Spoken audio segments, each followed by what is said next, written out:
This has been a very fascinating discussion, and I have experienced some of the angst associated with our role in the education system. But I'm comfortable with that in this instance because it's very clear that the constitutional protection against the legislature interfering with our University of California is in the Constitution.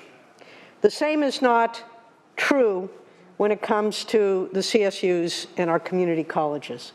So as the lawyer in me, as someone who is concerned about doing something that today that in 20 years might be used by someone with whom I totally disagree to impose policies with which I totally disagree, is something that doesn't rise to that level for me today and perhaps for others.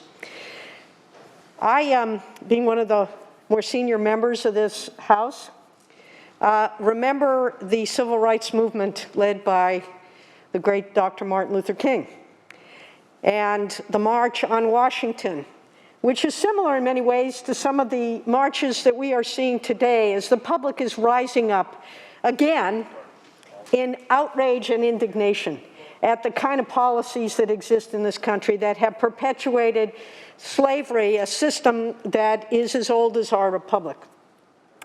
And so as someone who lived through that and fast forward to today, we're still seeing this kind of blatant, outrageous racism in our country.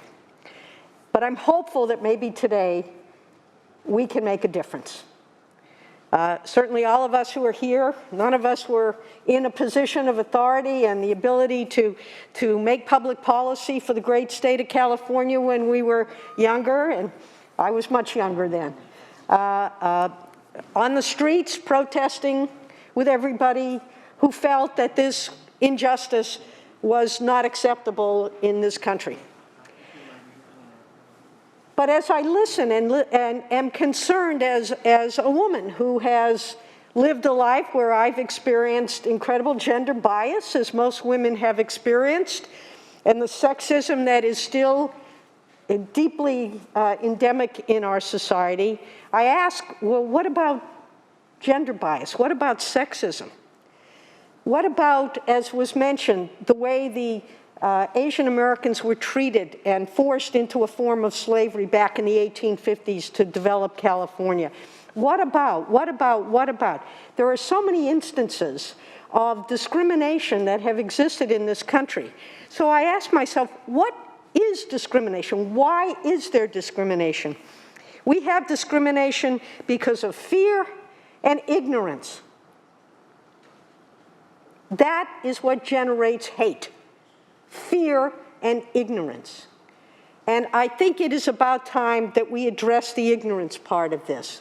And if it means that we pass 1460 that identifies 4 basic groups that should be addressed, and understanding that that is really the floor, that's the basics, that we can add to this, because there is enormous intersectionality of all these issues. Black women, Latinx, and Latinas, people of all different races, people of different religious perspectives. And as a Jew, I can assure you I have been the victim of anti-Semitism, which still runs today fairly unabashedly.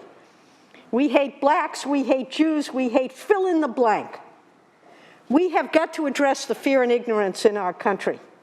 It is inexcusable that in a nation that was built by slaves and built by women and built by people of color, that we should still have a country that tries at every possible chance to put those people down.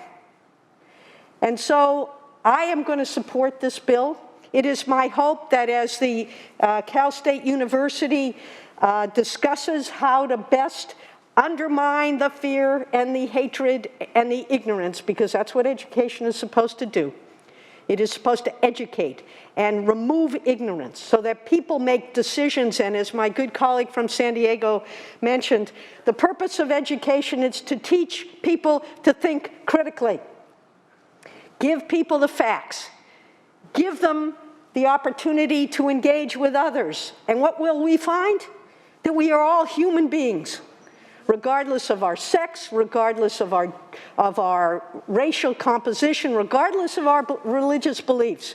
We are all human beings.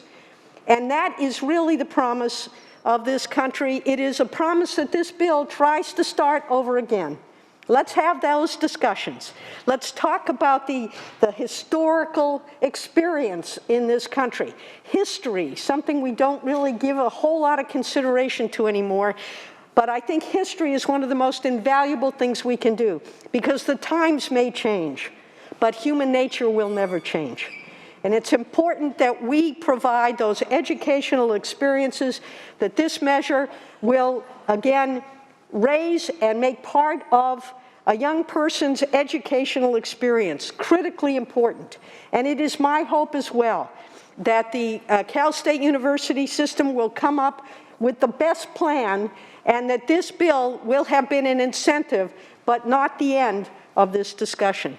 And so with that, and on behalf of the women and others who have and still experience this kind of discrimination, but on behalf of those groups that are now fighting for a justice that is long overdue. It is for all of us, and the fact that we might be able to raise the consciousness of our young people and address those inherent feelings of prejudice and discrimination and overcome them, there can be, I think, no greater effort. And with that, I would respectfully ask for your aye vote and thank the author for her courage in raising this issue, and hope that the Cal State University system is listening carefully to this debate. Thank you.